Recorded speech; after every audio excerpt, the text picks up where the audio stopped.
Good morning, good afternoon, good evening, depending on your time and depending when you're going to be seeing this video. It's your brother, your boy, courserepscorner. Like I always tell you guys, it's my corner, it's your corner, and it's our corner. I don't wanna fall in love. I just wanna have some fun, yeah. I don't wanna fall in love. The law has outlined how candidates will emerge and how a presidential candidate or a president will emerge in the Federal Republic of Nigeria.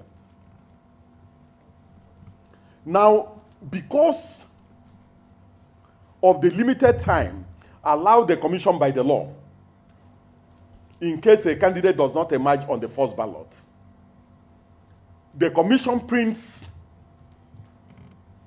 ballots for runoff election when we are printing ballots for the main election.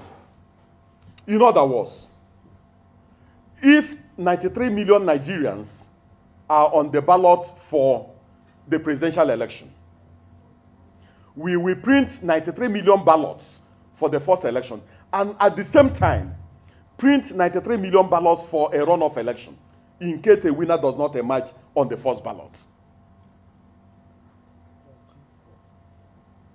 If at the end of the day, there is no runoff, when election petitions are disposed of, the commission will destroy the 93 million ballots printed for the runoff.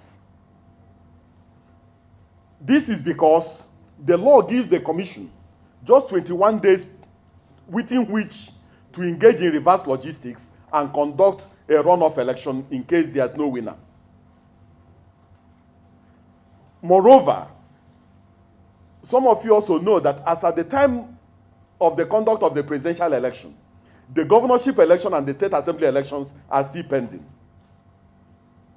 So for the governorship election, the commission prints at least runoff ballot for 4 governorship elections in case we have challenges in terms of a winner not emerging on the first ballot in some of the states of the Federation. Now, how does a president emerge? And what are the conditions that will necessitate a second election? Because the Constitution calls it a second election. The Constitution doesn't call it a runoff.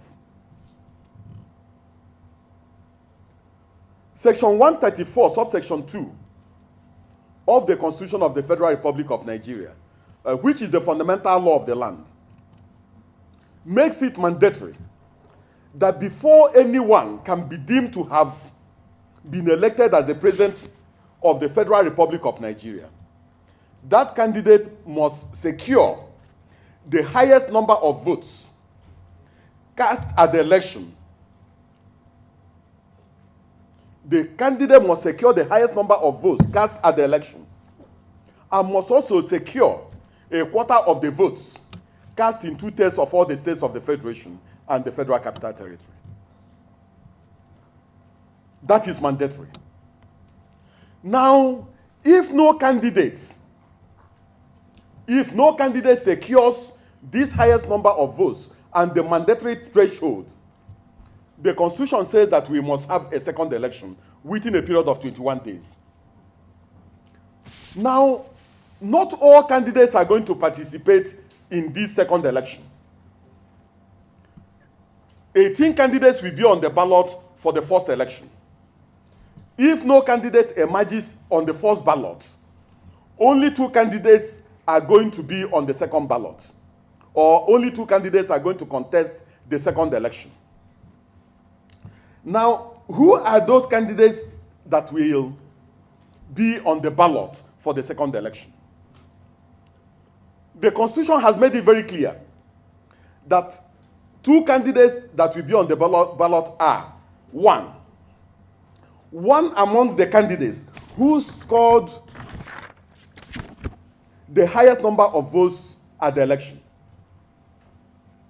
The one that scored the highest number of votes at the election. The second candidate that will be on the ballot will be one amongst the remaining candidates who has a majority of the votes in the highest number of states.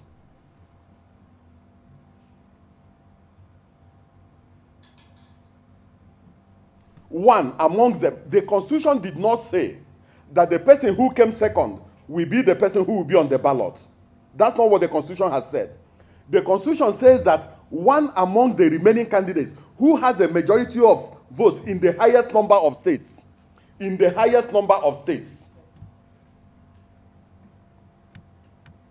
will be the second candidate.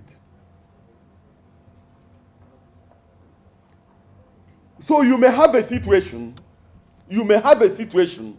where one candidate in the election secures 10 million votes, and the second candidate secures 9 million votes, and the third candidate secures 7 million votes. But that third candidate secured majority of votes in the highest number of states.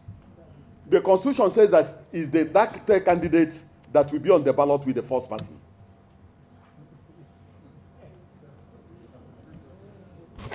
So I think that this is very important, because I have been at a polling unit where results for a particular polling unit was declared, and all the persons in that particular polling unit went to the streets and started demonstrating that their candidate had won.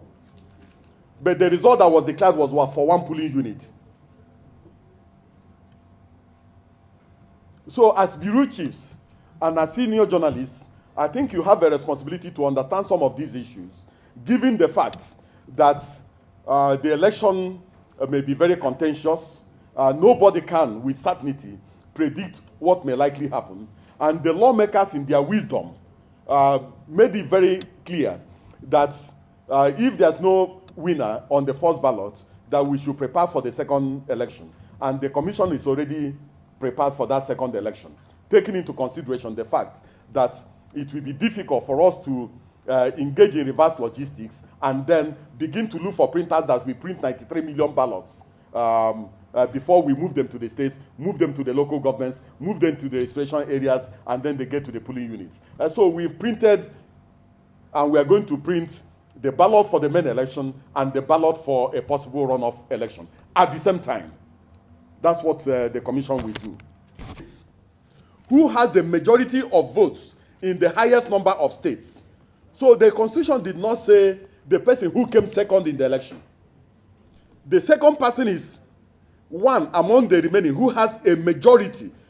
If you see, subsection A used the word highest number of votes, while B used one among the remaining who has majority of votes in the highest number of states. Majority in the highest number of states. Majority in the highest number of states. So I want to leave it, I want to leave it at this, because if I go further than this, you have to pay consultation fee. I will now transform into a lawyer.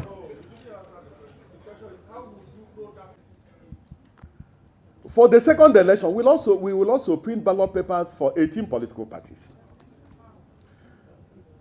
It is now the responsibility of the Nigerian people. It is now, no, just a minute. The moment, no, just a minute, just hear me. When elections are over and no candidate emerges, the commission will make a determination of the candidate that has the highest number of votes and the one that has the highest spread. So if it is the PRP that scored the highest number of votes, it will be on the ballot. If it is the PPP that got the highest majority in the highest number of it will be on the ballot, and Nigerians will know. What about the 16 other parties? The 16 other political parties, if you go and put anything for them, whatever you have put in is a wasted vote.